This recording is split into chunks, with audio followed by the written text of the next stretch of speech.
So there's three kind of main components to controlling the exposure in your camera. Traditionally, I think a lot of people thought about it as two controls because the shutter speed and the aperture were the ones that you would mostly control while you were shooting, and then the film speed, which is now kind of ISO in the digital world, the film speed wasn't something that you would change out mid-roll. You'd have to choose the film with the film speed that you wanted, so that wasn't really a factor as much. But nowadays, it is a big factor, and that sensitivity or the ISO is something that helps you to be able to use the shutter speed and the aperture that make the most sense for what you're doing. So let's first talk about shutter speed. And if you're going to be using one of the auto modes of the camera, if you put it in shutter priority, you basically set the shutter speed and the camera will evaluate the scene and select the aperture that best fits the exposure or the shutter speed that you've selected. So an example of like a high-speed shot would be, this is an image that I made where I had 2 drips of water dripping into a shallow pan, and as the first drip kind of rebounded back up again or splashed back up, the second drip collided with it, and it was one of those random things where I shot probably 100 photos that day and maybe 10 of them worked out where the timing was just right. It's a very tricky, timing kind of a thing. But using speed lights to light this so that way I could catch this really quick action, that's how I was able to really capture this with a high-speed shutter. Again, timing and a high-speed shutter, and I'll show a wider shot of this. This is kind of cropped in, but I was on a photography trip, and I was just shooting some trees with the snow in the background, and with the snow melt, it was dripping off, and I didn't see that this is what it was looking like because it was going very quickly, but I was trying to capture the drips just as they were breaking free, and then taking a look later, I realized this is what I was getting, which is really interesting. And then you can actually see a reflection in the lowest strip. You can see it in all of them, but you can see it easiest in the lowest one. That's me standing there with the camera flashing. And if you can tell, there's a little bit of a yellowish tint to the light. And I'll talk more about that later, but that's a little trick you can do to kind of saturate the background a little bit when you're using fill flash or flash in general with your photography for close-up subjects. So a little bit slower shutter speed. So this is, again, just an image of a motorcycle riding by that the motorcycle looks like it's relatively sharp because they're pacing me while I'm here in the car, but the background is blurring by. So it conveys that sense of motion. And so this is where you're selecting the shutter speed because you want to be able to capture the image, but at the same time you want to be able to convey whatever emotion that you want to pull from your viewer. This is a rather long exposure, but with a built-in timer. This is I think this might have been a 10 or 20 second exposure in slot canyons in Page, Arizona. And I'll show some more images from this a little bit later, but this is one of those places where you can see with the naked eye that it's light enough that you can get around, you're not tripping over anything. But nothing is moving. These rocks have not moved for a long time, so you can use a higher ISO and probably get this in a second or so maybe with using a high ISO. But this is where you're balancing out, and I'll talk more about ISO in a minute, but you can use a lower ISO, and I'll talk about the advantages, but in doing so, you have a longer exposure. And what ends up happening is it slowly lights up the whole cavern, and you'll see the beams of light as they might come down through the cracks and things like that. And what you're actually seeing with the light is the dust that's in the air kind of passing through the light. So over the course of a longer exposure, you'll get these clouds of dust that pass through, and it gives a more complete beam of light rather than something that might come through high and then one might come through a little bit lower. And I'll talk more about that later. But this is shot on film about 10 or 15 years ago. This is a 10-minute exposure. And interesting thing here was this is Western Maryland, out at a cabin called the Little Orleans Cabin, which is part of the Potomac Appalachian Trail Club's cabins that they maintain. And so this is just a little cabin with a camping lantern, a little kind of a gas fuel camping lantern sitting on the porch there.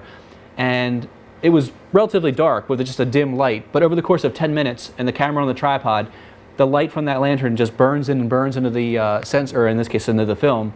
And over that course of that time, and I couldn't really tell exactly what I was going to be getting because I couldn't preview it and I had to go and develop it before I really knew. But it looks like the cabin's this inferno of light, and it's also casting light on the side of the shed next to it. But the other thing that's interesting is that all these trees would have been silhouetted, maybe with the exception of the ones all the way to the left, by that light. So what I did was I was walking around the whole time with this flashlight, and I was painting light into the trees. They call that painting with light. So I was basically just going back and forth, trying to get a nice even wash back and forth. And as I'm hitting the trees, for that moment it burns into the film. And because I never face the camera or the flashlight toward the camera, that never actually directly burns in, so you don't see me walking around at all. So, so this is about a 10-minute exposure, and this is about an hour. So this is, again, this is probably midnight or slightly thereafter. And so this just shows you that you can get brightly, exposed images anytime there's any light, really. You just need some light that you can accumulate over time. And so you're seeing the North Star as the Earth is rotating, appearing to be still while you have star streaks all around it. This film? This is film as well, yeah. No wind. No, yeah, well, if the trees moved a little bit, it might appear a little soft, but yeah, they would probably average out into a kind of a middle ground, so they would not appear to be moving too much, I guess. So were you using a tripod? Definitely, yeah. Yeah, It was a timer where you can basically press and slide the trigger, and it holds it into a lock position, so that way you shoot as long as you want, basically. So you're just looking at your watch to do that kind of a thing. Most cameras max out at 30 seconds for exposure. So anything beyond that, you're either using the bulb mode and holding the button down. And the problem with doing that is even if you have a really sturdy tripod, you can't help but to just vary the pressure a little bit. And over the course of a minute or so, you might make the camera shift a little bit, especially if there's any bright lights that are burning in more quickly. You'll see little streaks from that. But something like this, you don't have to sit there and hold the button, and you can just take it easy for the hour or however long you're shooting for.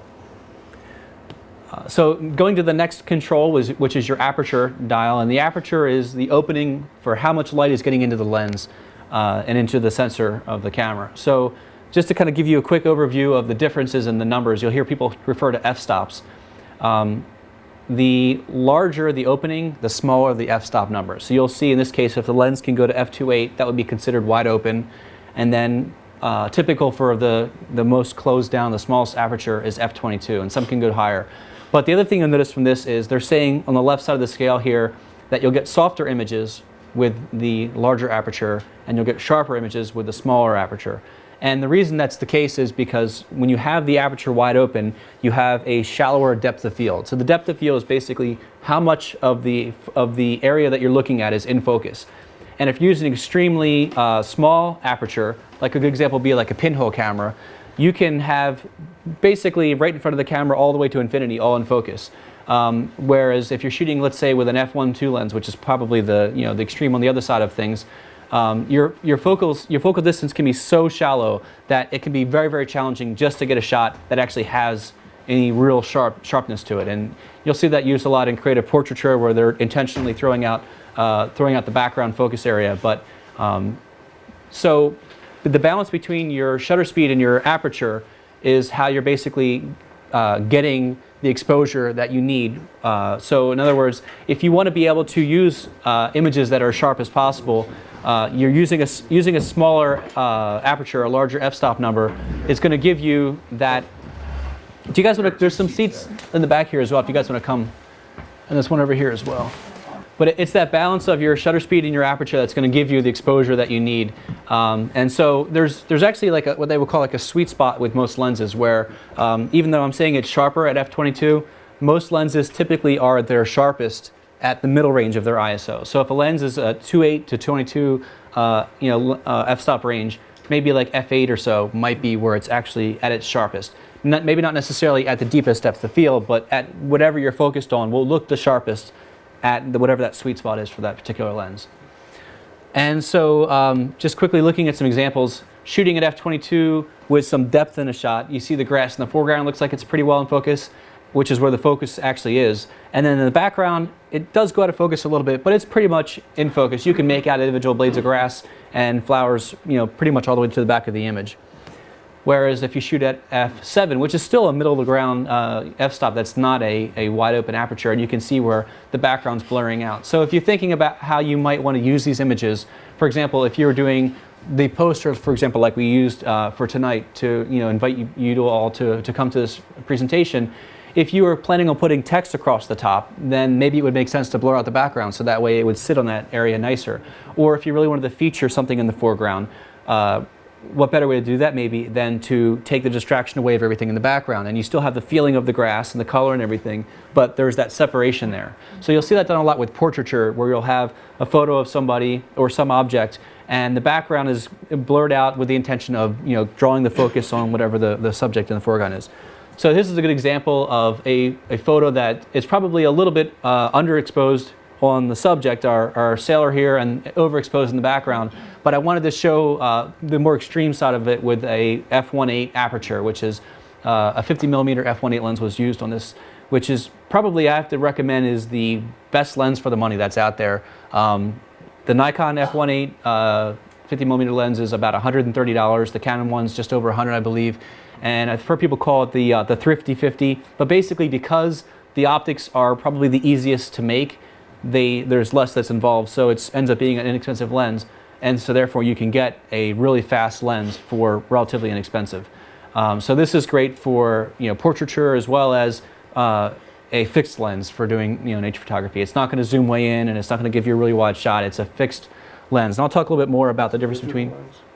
It could be used for film or digital. You Yeah. don't want it that kind of price. Yep. It's a full frame lens, so you can use it on 35 millimeter bodies as well. And I'll talk more about both the crop factor size differences and differences between zoom and primes and stuff a little bit later as well. This was shot with a relatively old lens. I think it was like a late 60s lens. I bought it on eBay. It was a 55 millimeter Nikon AIS lens, I think it was. I still have it, but I don't use it quite as much nowadays because I have a better macro lens. But I picked it up used for about $45, and it shoots great photos. And other than the fact that everything is manual with it, it doesn't even, on some bodies at least, it doesn't even give you any feedback as far as your exposure. You have to basically shoot and then look at your histogram on the back to see where things are. But on some bodies, it does give you a little bit more feedback. But the thing I'm pointing out here is that even the f3.5 being the widest this lens would go, there's an extremely shallow depth of field. And that's something that's just inherent to macro photography.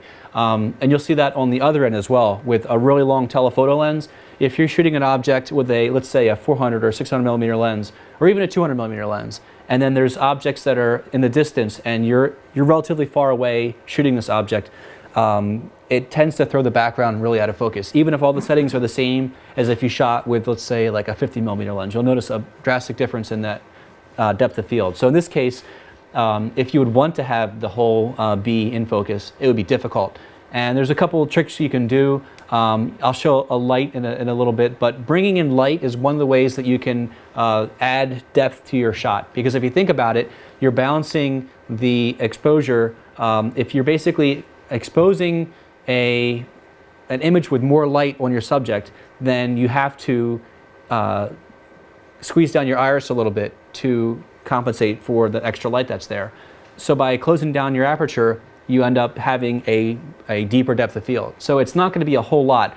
You might maybe double the depth of field. You're not going to be able to get the whole be in focus by doing that. But that's something you can do to help do that. If it's something that's not moving, there's some tricks that you can do. There's a thing called focus stacking, where you can basically use a tripod, and if everything is very still, you can shoot and then shoot a sequence of photos where you shift your focus a little bit, so that way that that really sharp area moves through the depths of the photo, and then you can use Photoshop to basically combine them all. And it takes just the portion that's the sharpest from each, and then it combines it all together, and it gives you this kind of like fake extra depth of field. And it actually works really well, but it has to be something that's not moving at all, or else it can't combine the images.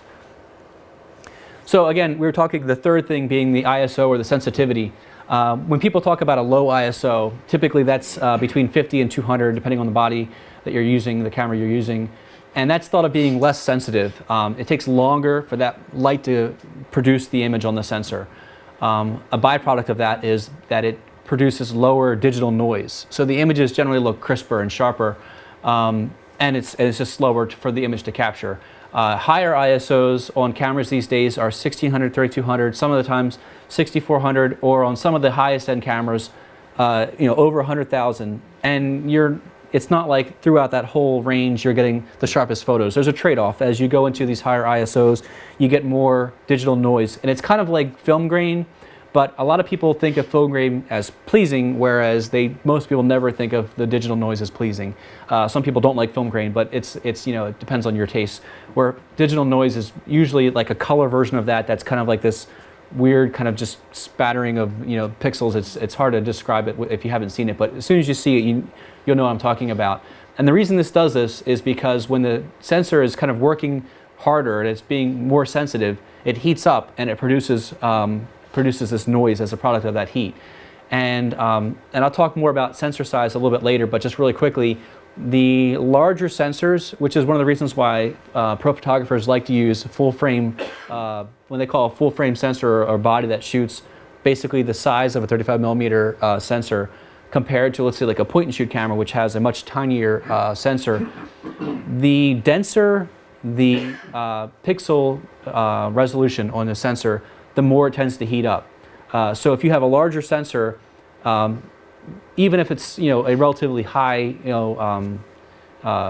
megapixel camera, they're spread out more. The photo areas are spread out more where it's capturing the image, so it tends to make less heat. Where if you have a point and shoot camera, typically if you shoot anywhere close to these, what you call a higher ISO, you can't help but to get the noise. It's the trade-off of having the small compact camera. The positive side to the smaller compact cameras, other than the fact that they're easier to carry and everything, is that because the sensor is so much smaller, the optics to produce the image on that photo area can be much smaller. So you can have a camera. My cousin was just emailing me, and she's got a Canon, I forget what the model is now, but it's got something like the equivalent of 24 to 800 something millimeter zoom, all in this compact. It's not like a real small that you can stick in your pocket, but it's a relatively small point and shoot camera. So for amateur wildlife photographers, that could be a real asset to be able to shoot at 800 millimeters and pull in that far away. And if conditions are right, it will perform pretty well. But if you need to shoot in lower light, or if you're in conditions where the ISO is going to become more of a challenge, then the trade-off is that you can crop in tighter and get that magnification at the cost of your photos just aren't going to look as good. So just a general rule of thumb I tell people is to keep the ISO as low as you can. You'll find some people say, well, I'll set it to auto and it'll just wander on its own. Or if I set it up to a medium or a high ISO, I can always get the photos I need because it'll just shoot at a higher shutter speed or at a smaller aperture, not realizing that, yes, it'll work through a wider variety of conditions, but they're going to always have more noise than they might have otherwise. So generally, keep it low, and if you feel like you just can't get the shutter speed you need with the aperture that you want to use, then start to jump it up a little bit higher. So here's just a couple examples of some photos taken at different f-stop and shutter speed combinations. These are all shot at ISO 100 with one of those 50 millimeter f1.8 lenses. And so you can see in this example, this is a shot taken on campus at the college. Relatively close portrait. The background parking lot, you can make out individual cars. The focal depth is pretty deep. So this is shot at f22. Typically, I wouldn't say you want to shoot at a 15th of a second, but don't pay attention to the lighting's also not great either. I'm just trying to demonstrate the balance between the shutter speed and the aperture here. So as we double the aperture size and we go to f11, we quadruple the shutter speed. And it doesn't always work out exactly like that because it has to fall into, as it meters, lights, what's that? Yeah, it makes her smile. So you'll see that it quadruples, and then as we do it, it makes her laugh, and we go to the next one. So a 200th of a second would have been, or I guess a 240th of a second would have been quadrupling, but it doesn't quite work out, so it's whatever the closest thing is. And again, going at 2.8, it just about quadruples. The lens maxes out at f1.8, so it doesn't quite get to where it quadruples again, but if you shot at f1.4, you would probably see that quadrupling again with the shutter speed. But now you're noticing that not only is the focus more on her, the background is no longer a distraction. It looks like it's a tree. It could be a pond or whatever back there. You don't see any of the distraction of the parking lot or whatever. You can't even make out the fact that it was a brick walkway behind her. So, that's one of the things to keep in mind is depending on how you want to represent your image, it's kind of hard to see it. You have to think photographically, as I like to call it, about the way things are going to represent when you change your camera settings because your eyes, you can't make this happen with your eyes, And then the third of the three is the manual mode. And people use the phrase P does not mean perfect. The P, the program mode that most cameras have. It's great when you need to be able to pick up the camera and take a quick shot and not really worry about things. But it does what it thinks is the right thing to do, which is not always whatever the ideal outcome is, And so some of the reasons you might use manual, you might want to you can't predict what the levels are going to be because you're using some kind of a lighting that's varying. So let's say you're shooting in the dark and you want to use a passing car headlight. You might kind of meter when the first car goes by and then leave it set and then know that it's probably going to be similar when the next car goes by or whatever you might think. If you're shooting, let's say fireworks is a good example. they vary from shot to shot. So if you meter for the dark of the sky and then do a long exposure and then the firework explodes, it's going to be so overexposed. Plus it's going to shoot an extremely long exposure because it's going to think, oh, it's so dark, I have to shoot for 30 seconds to get anything out of the shot. If you're using off-camera strobes, the light's not being factored in to the image. It's, it only fires off the strobe, and I'm not talking about like a speed light or a camera top flash, but I'm talking more about like a studio strobe or something that you would use that way. For creative special effects, or if you want to do predictable shots. If you're shooting, like, let's say, a number of photos all across a horizontal area because you intend to go into the Photoshop and stitch them all together and make a really wide panoramic with it, if you set the camera to some kind of an auto mode, not only might your depth of field shift as you're shooting, but the exposure will shift because if you're shooting toward the sun, it's going to be backlit more, so the foreground's going to darken, and as you shoot away from the sun, it's going to shift to compensate for that. So what you would want to do is kind of find that middle ground of where your exposure is going to be about the middle of your range, and then lock it in by using manual mode, and then shoot all your images, and that way they'll all have the same exposure. And you'll still have some variations in the sky because if you're shooting towards the sun, of course the sky is going to be more brightly lit, but it's not going to affect the way your photo looks. It'll actually stitch together pretty well because it should be a gradual change across the sky as you're stitching it. And the last thing is just whenever you want to have full control, if you're doing some creative things, I guess. Here's an example of a shot taken just before sunset, where the camera would have brightened this quite a bit because the average color or the average exposure here is darker than it should be. But I wanted to try to get some more saturation in the sky and really show the color. And I didn't care the fact that the trees would be silhouetted. In fact, there was houses and things that would be in the shot if I hadn't done this. So this is a way to disguise the things I didn't really care about and feature more that little wisp of cloud that was going across the sun. You couldn't even see that when you exposed it more because it just totally washed out that area. And it's still very washed out, but it gives a little bit more saturation. Same thing with this. This was taken with a point and shoot camera that, but had the ability to shoot manually with it. So again, the background areas, I didn't really care if I could see the houses and things. I just wanted to be able to get the color of the sky and the reflection on the water. This is another photo taken on film. This is about a 5-minute exposure, and when I was metering it, the moon was rising in the background. That's not actually the sun, it's the moon rising, and it was a bright enough area that it was throwing off my my exposure. So I did a couple of shots with varying my manually varying the exposure, so that way we could try a few different things. And what you're actually seeing here, this is a cabin up in Harriman State Park in New York, a little lean-to, I guess, not a cabin, but they have these fireplaces, and we were basically burning leaves in there. And every once in a while, a little ember would go out the top of the fireplace. So over the course of the 5 minutes, my friend and I we're shoving leaves in this thing as fast as we can and trying to get these little embers to come out. And you don't even hardly see them when it's happening. But over the course of 5 minutes or whatever the 10 minutes when I've been, you'll see all these little streaks of red coming out. So it looks almost like there's fire coming out the chimney, but it wasn't really as dangerous as it looks like it might have been. So, and here's an example on campus with a fireworks display at the beginning of the school year in the fall.